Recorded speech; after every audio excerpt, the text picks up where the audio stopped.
جملہ ایک عالم نے اپنا ذکر کیا، میں ہمیشہ ذکر کرتا ہوں کہ شام کے پاس سے ایک نہر گزر رہی تھی، شام کے پاس سے، میں پھر کلام پہ آ رہا ہوں، ایک نہر گزر رہی تھی اور اس ایک عالم نے خواب میں دیکھا کہ چھوٹی شہزادی تشریف لائی ہیں، کہتی تو سو رہا ہے اور ہماری قبر میں پانی آ رہا ہے. سنیے گا کھلا کہ تو سو رہا ہے، آخری کلام من نزدیک ہو زنجیر کے ماتم سے، کہ تو سو رہا ہے اور ہماری قبر میں پانی آ رہا ہے. عالم نے اپنے گھر کی 10-15 عورتوں کو لیا، نیا کفن لیا اور لے کر کے زندان شام کی طرف چلا اور اپنے گھر کی عورتوں کو اندر بھیجا کہ سیدانی کا معاملہ ہے، میں باہر کھڑا ہوتا ہوں، قبر کی مٹی ہٹانا، چھوٹی شہزادی کو باہر لانا، نیا کفن دینا. انہوں نے کہا ہے کہ قبر میں پانی آ گیا ہے، نیا کفن دینا اور شہزادی کو اہتمام سے اونچی جگہ پہ دفن کر دینا. یہ باہر کھڑا رہا، تھوڑی دیر میں اندر سے رونے کی آوازیں بلند ہونے لگی، چیخ پکار کی آوازیں بلند. اب سنو ہم روتے کیوں ہیں، اب سنو ہم روتے کیوں ہیں، رونے کی صدائیں بلند ہونے لگی. اس آدمی نے باہر سے، عالم نے چیخ کے پوچھا حالا ہے، بس یہ منظر دیکھ کے کسی کو قابو نہ رہا. تیرے گھر کی 2 عورتوں کا انتقال، کہنے منظر کیا تھا، کہنے آج بھی چھوٹی شہزادی کے تن پہ وہی پھٹا کرتا.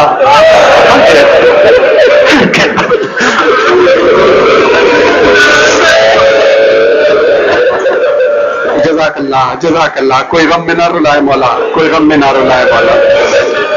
سیاہ رات میں زندہ کے در پہ رو رو کر سکینہ کہتی ہے بابا یہ شب ستاتی ہے کہ جدائی آپ کی.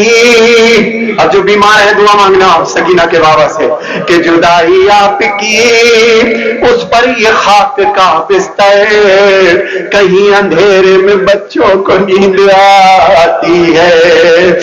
زندان کے سلاخیں پکڑ کر کے ہر آنے جانے والے سے کہتی تھی کہ تو اگر میرے بابا کے پاس جا رہا ہے تو کہنا کہ تیری بیٹی کو زندہ کے دروازے پہ روتا چھوڑا. یہ سن کے زینب مظلوم بولی غم نہ کرو.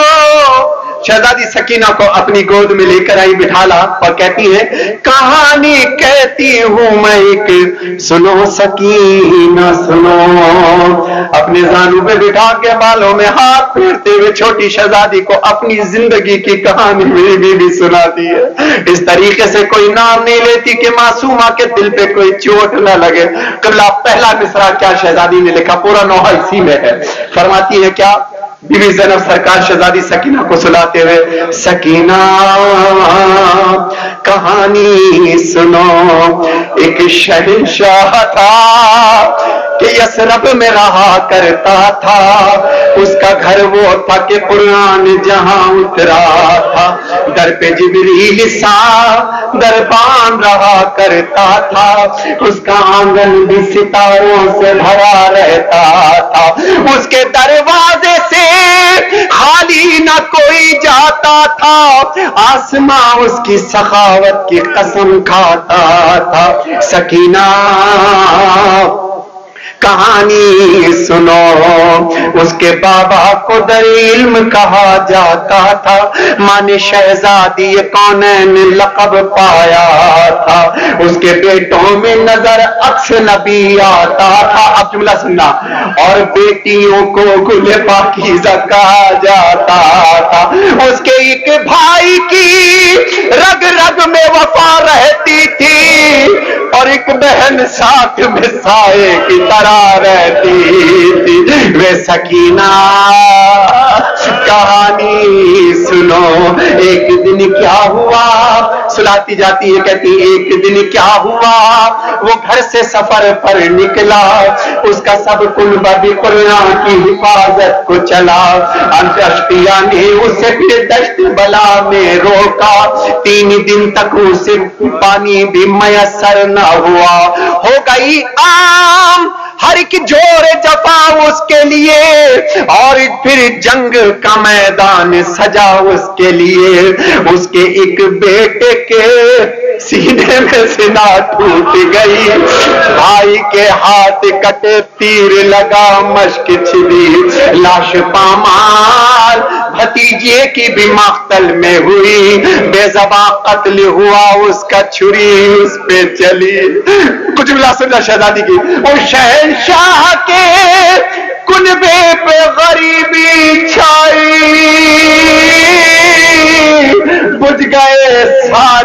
لیے شام غریب آئی، خیمے جلنے لگے نزدیک ستمگر آئے، اس شہنشاہ کی بچی نے تماچے کھائے، اس شہنشاہ کی بچی نے تماچے کھائے، کان زخمی ہوئے، آنکھوں سے ٹپکا آئے، اور ڈھونڈنے باپ کو مقتل میں وہ کیسے جائے کہ جلتے دامن کو لیے گنج شہیدہ میں گئی، اور رسی گردن میں بندھی شام کے زندان میں گئی۔ سکینہ کہانی جس کے لیے میں نے پورا کلام پڑھا، یہ دو کلام سنیے گا۔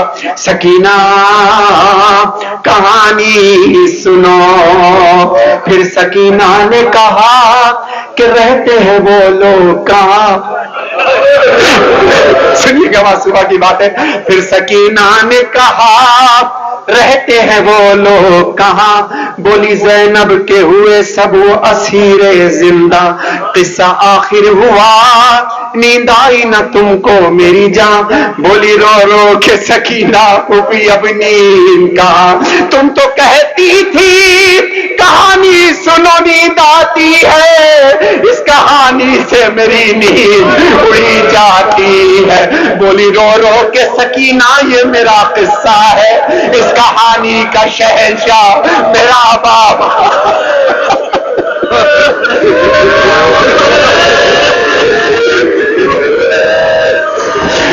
قبلہ شام کے زندان میں میں نے یہ آخری بند 10 منٹ میں پڑھا ہے کرنا۔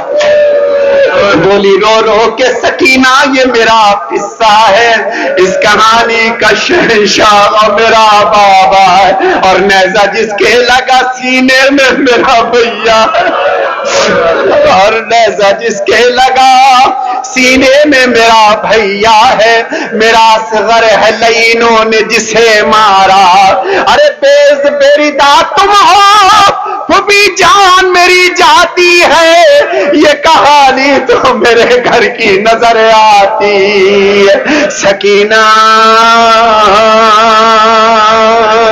کہانی سنو، ماتم حسین۔